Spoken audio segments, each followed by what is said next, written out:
গতকাল নবান্ন অভিযান ছিল এবং সেখানে পুলিশের তরফ থেকে লাঠিচার্জ করা হয় আর সেই লাঠিচার্জের প্রতিবাদে আজ বিক্ষোভ কর্মসূচি। সল্টলেকে বিজেপির বিক্ষোভে উত্তেজনা ছড়ালো, রাস্তায় বসে বিক্ষোভ দেখালেন বিজেপি কর্মী সমর্থকরা, পুলিশের সঙ্গে বচসাও হলো।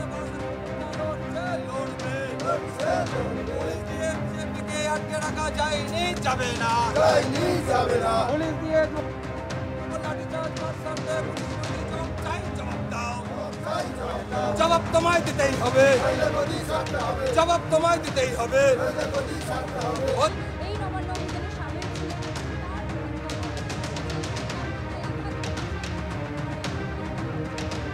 আরজিকরের ঘটনার পর 1 বছর কেটে গেলেও কেন বিচার পায়নি তার মেয়ে, এই দাবিতে, ন্যায় বিচারের দাবিতে গতকাল নবান্ন চলোর ডাক দিয়েছিলেন অভয়ার মা বাবা। আর সেই অভিযানকে কেন্দ্র করে দফায় দফায় উত্তেজনা ছড়ায়, পুলিশ লাঠিচার্জ করে আর তারই প্রতিবাদে বিক্ষোভ বিজেপির। দেখতে পাচ্ছেন দলদাস পুলিশ প্রতিবাদীদের আক্রমণ করছে, কিন্তু যে আজকে যে দুষ্কৃতী তাণ্ডব চলছে সারা রাজ্য জুড়ে পুলিশ নিশ্চুপ। এবার যে ছবি আপনাদের দেখাবো, দমদম স্টেশনে উত্তেজনার সৃষ্টি। দমদমে নতুন এসি লোকাল আসার পরই উত্তেজনা। সুকান্ত মজুমদারকে দেখে স্লোগান তৃণমূল কর্মী সমর্থকদের।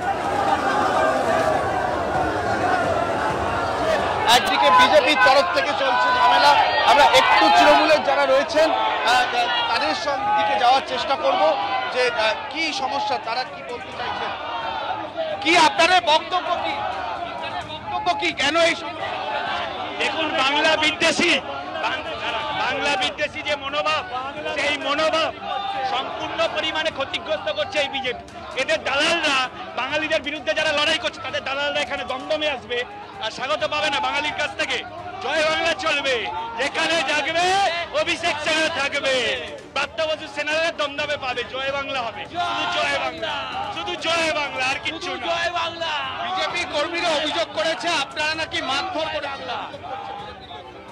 বিজেপির কি অভিযোগ করছে? ওদের লোক আছে, সব বাইরে থেকে লোক নিয়ে এসছে। দমদমের কটা লোক আছে দমদমে? এই যে তমগ্ন ঘোষ এসছে, উত্তর কলকাতার লোক, তপন ঘোষের ছেলে।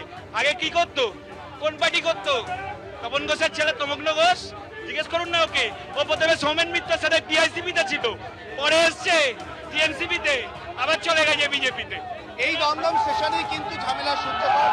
এখনো দেখবো এদিকে আইএনটিটিউসির ব্যানার নিয়ে তৃণমূল কর্মী সমর্থকরা রয়েছেন, তারা এখনো পর্যন্ত স্লোগান দিচ্ছেন। এখান থেকে উল্টোদিকে কিছুটা দূরে সরিয়ে দেওয়া হয়েছে। এই মুহূর্তে বিজেপির লোকজন এখনো সুকান্ত মজুমদার সম্ভবত ওখানেই রয়েছেন, তমগ্ন ঘোষ ও অন্যান্য নেতৃত্ব রয়েছেন, সেখানে তারা ওখানে একজোট হয়ে রয়েছেন।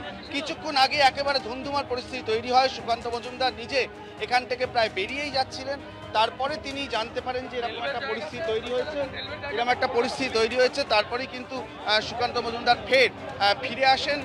কারণ সুকান্ত মজুমদারের কাছে অভিযোগ পৌঁছয় যে একেবারে মারধর করা হচ্ছে, এমন একটা অভিযোগ তাদের কাছে পৌঁছতেই তিনি কিন্তু শটান দমদম জংশন স্টেশনে আবার ফিরে আসেন এবং ফিরে আসার পরে যেটা দেখা যায় যে তিনি এই ঘটনাতে বাদানুবাদে জড়িয়ে পড়েন। তাকে দেখে স্লোগানের মাত্রা আরও চড়ে এবং তিনি সেখান থেকে তার যে বক্তব্য সেটাও জানান। এবং সার্বিকভাবে যেটা দেখা যাচ্ছে যে দমদম স্টেশনে একেবারেই একটা অগ্নিগর্ভ পরিস্থিতি কিছুক্ষণ আগেও তৈরি হয়েছিল, এখনও সেই পরিস্থিতি কিছুটা রয়েছে। সুকান্ত মজুমদার এই মুহূর্তে রয়েছেন, তার যে দলের সমর্থকরা রয়েছেন তাদের পরিবৃত হয়ে চেষ্টা করব তার সঙ্গে কথাও বলার।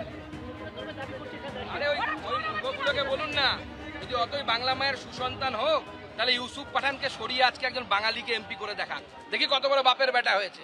ইউসুফ পাঠান বাঙালি, ইউসুফ পাঠান বাঙালি, আমাদের কীর্তি আজাদ বাঙালি, সত্যগড় সিনহা বাঙালি, কীর্তি আজাদ বাঙালি, আমাদের যে রাজ্যসভার সাংসদ হয়েছে সাকেত গোখলে, তারা বাঙালি। বাংলায় কি পুরুষ কম পড়ি আছে না মহিলা কম পড়ি আছে? কিন্তু আপনি কেন্দ্রীয় মন্ত্রী, আপনার সামনে এটা এই অবস্থা হয় তাহলে সাধারণ না, এরা তো লুট করে খাচ্ছে, এরা সব লুটেরা, এরা কেউ পরিশ্রম করে না। খোঁজ খবর করুন, দেখুন এরা প্রত্যেকে হচ্ছে বসে বসে যেভাবে উকুন মানুষের শরীর থেকে পোষক তত্ত্ব নিয়ে বাস করে, এরকম এরা জনগণের ট্যাক্সের টাকা লুট করে খায়।